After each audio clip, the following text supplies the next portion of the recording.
got Diamond D and Jarobi in the house. Make some motherfucking noise.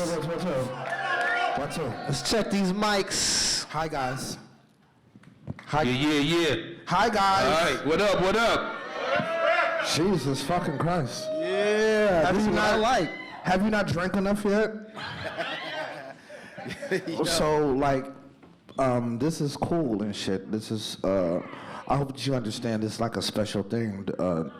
As intimate as we are, seeing the great Diamond D to be here like this, so, you know what I'm saying? Yes. So, feel special. Really special. Word up. Really special. And I'm really glad to see you. Thank you for coming. That's right. Yeah. Welcome to Advocating with the Best in the Biz. My name is Solomon Oyemi. I'm the host of the show. I represent Green Ideas and Wellness, which is my lifestyle brand. I do all types of stuff. I got a tea, as you can see right there, the Afolabi's African Sorrel tea. So I do have an actual tea in print. You can pick that up online from bruetta.com, BRUETTA.com. We got the Ichi Notori Sake from Thai Fujimura, the Fujimura Hospitality. You know what I mean? Thai. I'm about to Shouts out to Ty. I'm about to crack one of these. cracking one of these shits. You ready to know? Sakes. Okay. Sake. You ready to know? And we also got the Bullet Bourbon, you know, as one of our drink sponsors that's putting it down. I got some delicious drinks for you over there. You know what I mean? So check it. What we just about to do is just, you know, ask a couple of questions from the good brother while we have him here, and then let him go into the dope set. And the master's class and how cats really do it, you know what I mean? Like, you know, no disrespect at all to Seratos and, you know, all of that stuff. But, you know, he's about to show, like, how cats originally do it, you know what I mean? This is exactly, I'm glad you said that. This is exactly a master class. You know what I'm saying? Like, think of it as an exhibition. Kind of like a history of the shit that you're familiar with. You're kind of gonna get, like, a little history of where it comes from and shit. I know what he does and who he is and stuff like that. But, well, let's get into it. Sorry. Check it. So, of course, this is the co-host as well as my guy, Jarobi White. How you know doing, what I'm saying? For this episode, make some noise for that. Roby. We got anybody who's, everybody who's here, if this is your first time, please put a hand in the air for me right quick. I just want to gauge who's in here. All right, cool. Yes. And we have some two-timers in here. Clap it up for you two-timers. Make some noise. Yes. Right. The original folks that Cool, have been to the experience to understand this social club and what we do. So what we're doing right now is really like just getting to know a little bit about, you know, the artists that come in, because you may not get that chance to. We're out of the pandemic and we're trying to, like, you know, give a vibe and make it be something a little more meaningful, you know what I mean, to the And it's not always going to be about me, but I'm probably going to be up here, like, trying to, you know, True indeed. talk, you know. That's right. Facilitate his greatness. So for those that don't know, we have a multi-Grammy award-winning producer as well as MC. He was one of the first forefathers of the whole idea of being a producer as well as being an artist and doing it quite well. He represents the Bronx, New York, you know what I mean? I hold that very dear because I used to live in the Bronx and he knows where I'm from, you know what I mean? In the BX. Uptown. That's right. So, you know, I guess what we're going to get into is just trying to find out a little about yourself. Like, I guess the first question that I would like to ask is, your name is Diamond D, right? So where does that name come from? All right. Get asked that a lot, too. Maybe like in the 8th grade, there was another Diamond D, but he was an MC. And at that time, I was just a DJ, so around this time in hip hop, you can have the same name as long as you did different things. So I basically took it from him. And then he went on to the service, and then when he came home, he fell out of music. And I was still a DJ, but maybe about 10 years later, when I made Stunts Blunts in hip hop, I just kept the name, because that's what everybody knew me from around the way. So that's how I got it, basically. Word. Yo, well, you know, you're an MC. You just said you was a DJ first, right. You know? So you're a DJ, you're a producer, you're an MC. Out of all of those, you know, that's a lot of hats to wear. That's a triple threat. What do you consider the one you most love? Producing. All right, Producing, all right. yeah. Just the idea of creating something out of nothing. You know what I mean? If you know the history of most prolific producers, or even if they're not prolific, most producers start off as DJs. It's just the art of timing, blending records. It's just a natural progression. You know, whether it's Just Blaze or Dr. Dre, you know, Timbaland. Everybody was a DJ at first. So, growing up, I'm sure, like, we're the same age, so I know that we were active participants in hip hop. You know what I'm saying? What was the thing, the song, the group, or the moment, whatever for you that solidified the fact that you were like, okay, I'm all in. This is the shit. I want to do this now. What's that for you? Just probably watching older DJs with the break beats. That's what really drew me into hip hop. Like, how do these dudes find these records with these 8-second drums on them, and they got doubles of them? Like, I just became obsessed with that shit at a young age. So that would be my answer. It wasn't a hip hop record that did it for me. It was just, you know, just the art of finding records with them little drum sounds on them. That's super insightful because you're known of one of the better known members of the crew called DITC, Digging in the Crates. Digging in the Crates. Make some noise for that. Shouts out to the crew. For sure, for sure. One thing I'll tell you, like I said, one thing alike. I'm from Ohio, but like I said, I lived in the Bronx, and I lived there. Like, I'll date myself, just so you know. But I lived there like in '87, like through, you know, like '92, off and on, you know.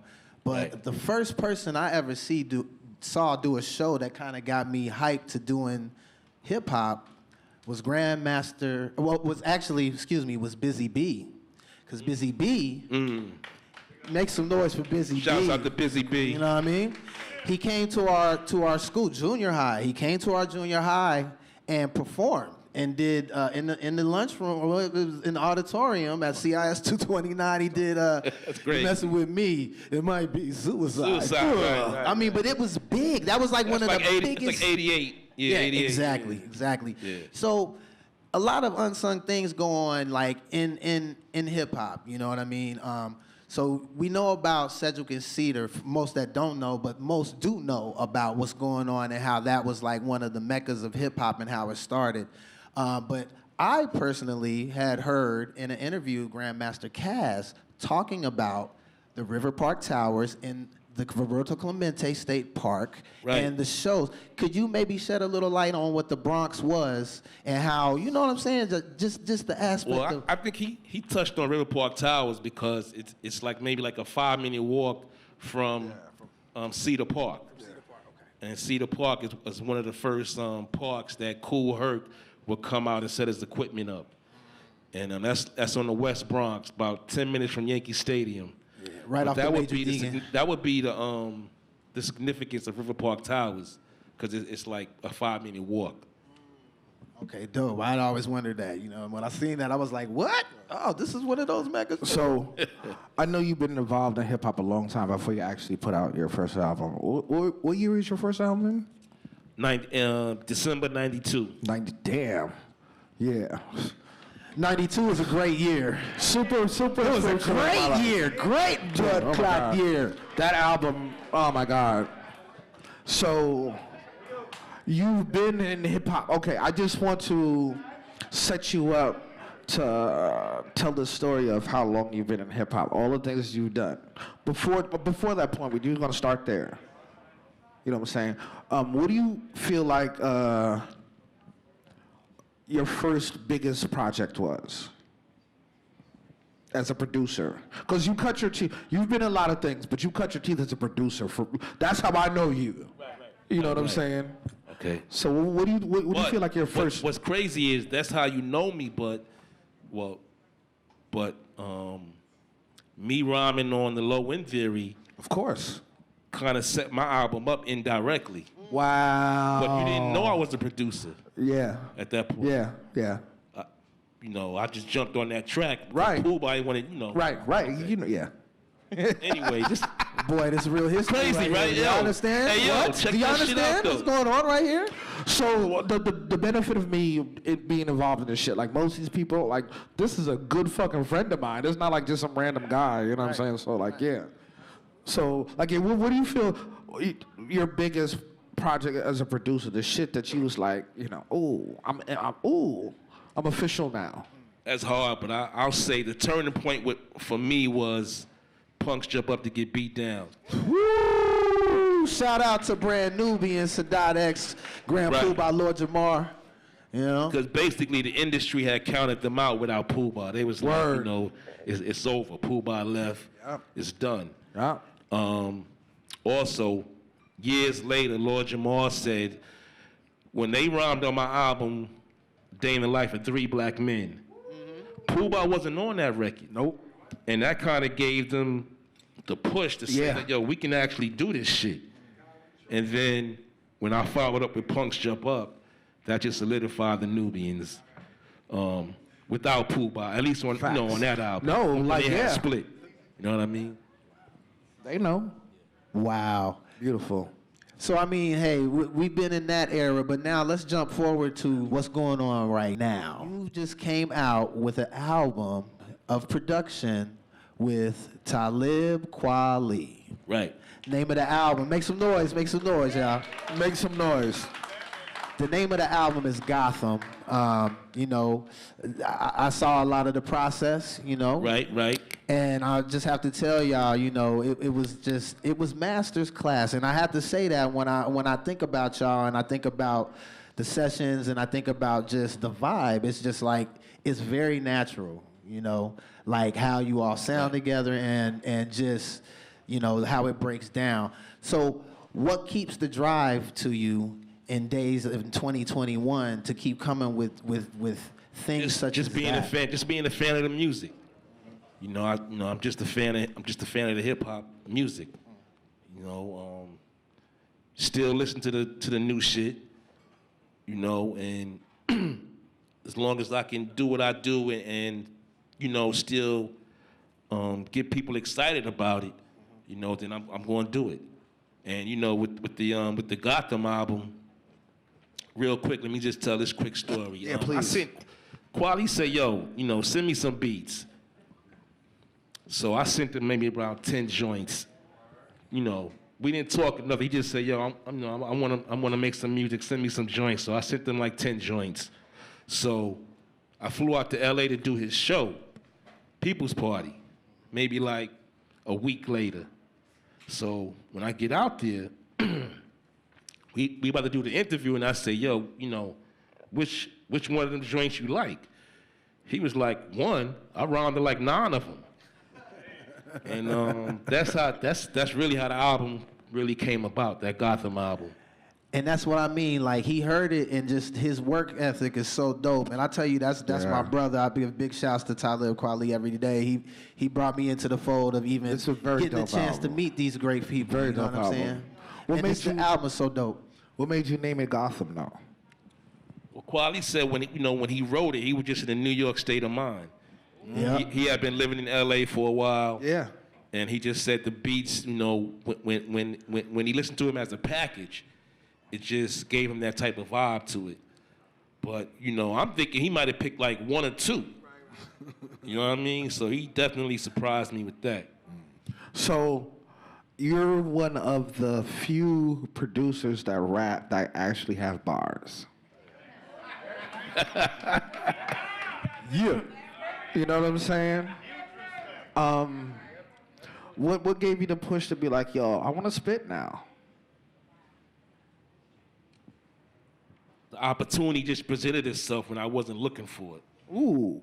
You know what I mean? And, you know, it's just another expression. So, I just embraced it. When I got that deal for Stunts Plus and Hip Hop, I was actually making demos for an artist that the label was looking into to sign. And I rhymed on one of his joints just on the humble, like, all right, whatever.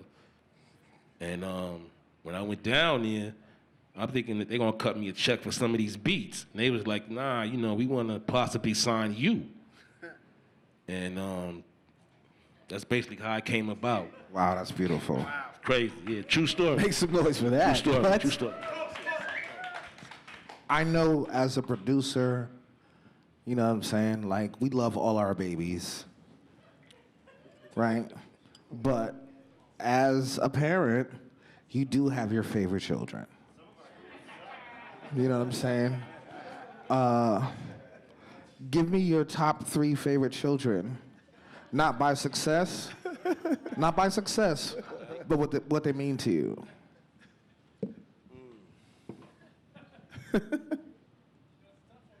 I would say Punks Jump Up only because of it being like the launch. Facts. I mean, I already had a buzz. I already had a buzz from Stunts, Blunts, and Hip Hop. Yes, you did.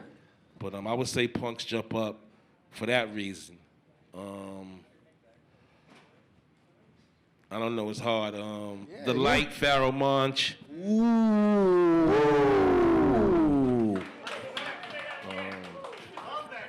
Ooh. Right. The Busta Bus remix I did for Busta Rhymes. Yeah. Wow. Most Def, Hip Hop. Yeah. What's the biggest song that you done that nobody knows you did it?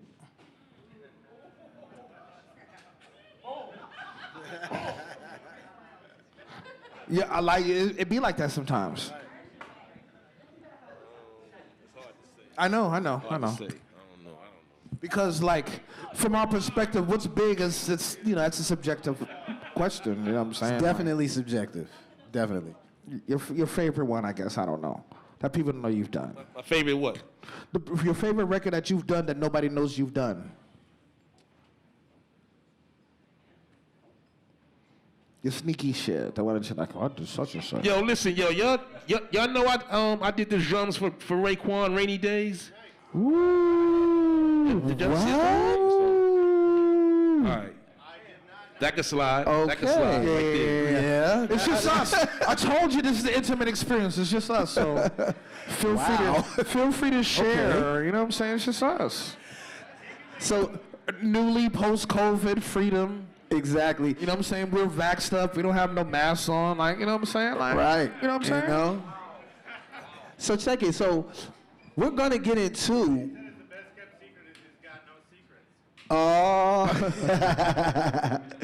We're gonna get into a 45 set. So my question first is, how many 45s do you have? Ooh. I don't know. Thousands. I don't know. It's a lot. It's Okay. a lot. And being What's your most expensive one?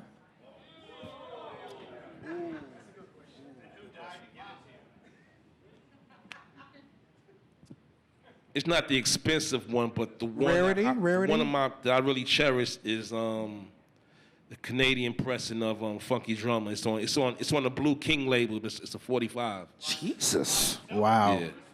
Ooh, wow. Yeah. Wow. Wow.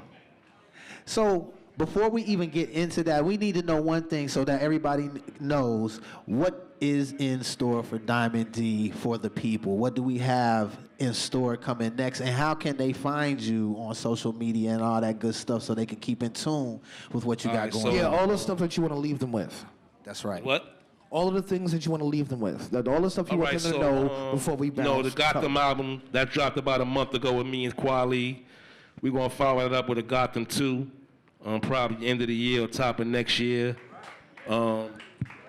I got a new solo album coming out where I'm rhyming on the whole album. That's called The Rear View. I'm like 9 songs deep. I've heard, yo. I played 2 of them joints today. I've heard 2 of them. They're absolute bangers. Wow.